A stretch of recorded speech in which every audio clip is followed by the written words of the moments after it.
So don't spend money, invest it. Don't spend your time, invest your time.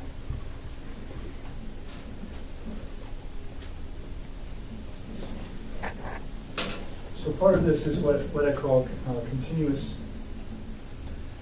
improvement.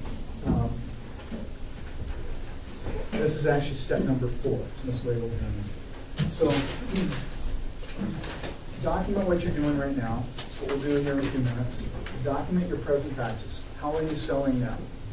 What are you saying to people? And you guys should all be starting to think about this in terms of what's your approach. Because nothing is bad right now. There's this process. If you go through this improvement, constant, never ending, you'll see that you can do anything. That's why the acronym I CAN. It ends up in results. You'll end up with lots of sales. You'll meet your numbers for the year. If from this point forward you follow this advice. The idea is capture what you're doing now, record it, compare. Okay, how can we make this better? Best practices. Find out which salesperson in your company is doing the best. Go over to a different company. Find out what they're doing. Steal from them. This is all good. Stealing is good in terms of ideas, in terms of companies like this. This is how you make your company better. And once you've got the best practice and you've copied that, then ask, even when you make a call or sell something to someone, you sell a product to somebody, ask your customer, what did I do right when I was talking to you? What did you like about my presentation? Where could I improve my presentation? Or even if somebody who they reject you, say, you know what, I understand that you're not interested in the product, but could you do me a small favor? Can you tell me where I could do better? So that feedback is going to make you, each sales call, if you use it, it's going to make you better and better and better and better, and pretty soon you're a hotshot salesperson and you're just closing 50% of everybody you talk to. But you've got to do this continuous improvement process. If you don't, you'll be no better at the end of the year than you were at the beginning of the year. It's all about learning and growing and improving. Failing's not bad. Not doing anything about it is terrible.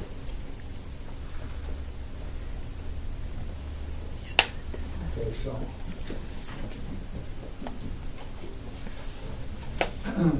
monitoring and measuring sales metrics. In companies, what we do is we make charts like this of the most important sales metrics. What do you think the most important sales metric might be? Number of sales? Yeah, go ahead. Well, that's what I was going to say. Number of sales? That's probably number 1. What do you think number 2 might be? Profit? Well, yeah, you know, that's a very good point. If you're not making profit on a sale, that's a really bad thing. And that means that the company's not running right. Purely on the sales side, sales management should incent salespeople to sell profitable stuff. But in terms of what's going on with regards to the actual day in, day out here of monitoring sales, there are 4 key parameters for managing sales. First one is how many sales opportunities do you have? Now for you guys, I think you're probably most of the case this is not really applicable, but you should make a list of how many people you're planning on talking to. Because more than likely, you're going to close them or not close them on the first visit, right? But nevertheless, you should identify who you're planning on going and talking to. Or if it's something like a trade show, figuring out how you're going to get as many people to come in and talk to you as possible. So for example, some rules about trade show. Dress nice. Dress nicer than you normally would. Smile. Be forward. When somebody walks past you, don't just let them walk by. Greet them. Say, hey, you want to see something really cool? Bet you didn't think a junior achievement company would come up with something like this. Whatever works to get them to stop, pause, and take a look at what you're doing. Pull them in like fish on a reel. Don't just let them go by. You got to fish for the customers. But the sales opportunities is one parameter. The next one is the average selling price. Am I selling just one each time I talk to a person? Shoot for 2, shoot for 3. Ask them, do you know any other people that would really benefit from our product, that would really enjoy this? This is a great time for you to get a hold of this because we're not coming back probably. It's probably the only time you're going to get a chance to buy this. It's a cool product, very nice product. Why don't you buy 3 or 4? So how many units you're selling each sales call? The next one is the sales cycle order time. For you guys, it's probably not so applicable because sales cycle is probably going to be 1 call. But keep track of it. If you have to come back, and you do go back, is it maybe 2 times? How much time passes in between those? See, in a big sale, like in a company like mine, the longer the time is from the time that you find an opportunity to the time that you close it, means the money is delayed. Which means we have to have more sales opportunities in order to stay alive. So shortening that up is magic. The other one is conversion rates. If I got all these people that I'm talking to, and only this number are actually turned into sales, that ratio, if I could double that ratio, instead of converting only 1 out of 10, I could go to 2 out of every 10, I just doubled our sales. Whoa, that's huge, huge. So keeping track of these 4 parameters is what sales management is all about. And if you're selling, you want to keep track of your own performance as well, because you want to know if you're getting better or if you're getting worse. What am I doing right? What am I doing wrong, right?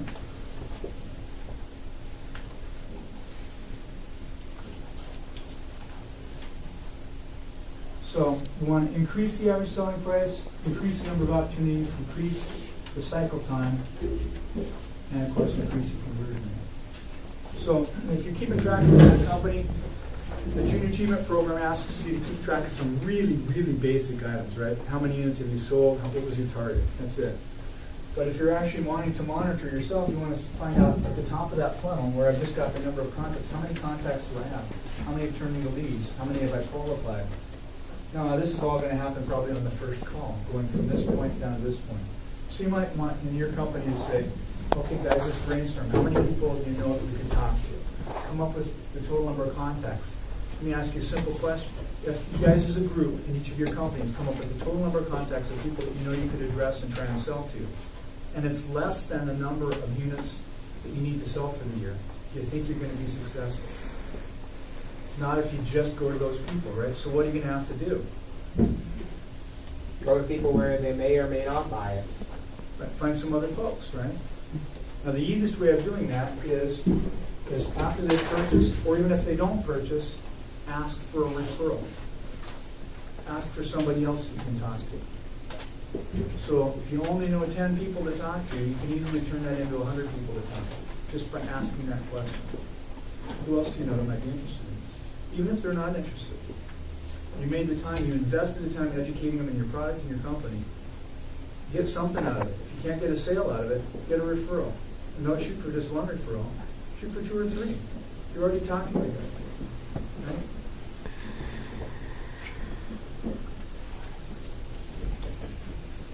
So this is what a funnel should look like. Lots more potential contacts, but stuff all the way in at each different stage of the sale. I'm just going to zip ahead here a little bit because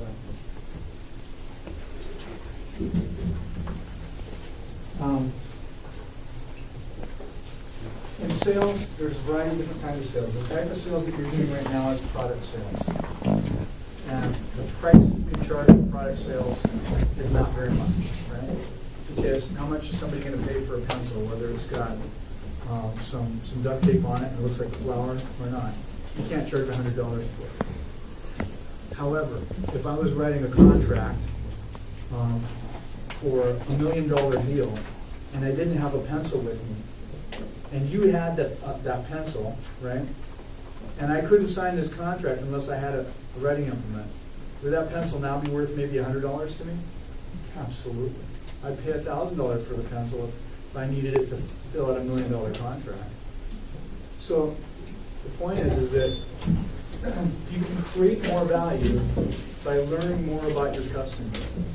If you ask questions instead of just telling, if you ask them questions, you're going to have a much higher probability of success in your sale than if you just blather out some pitch about your product.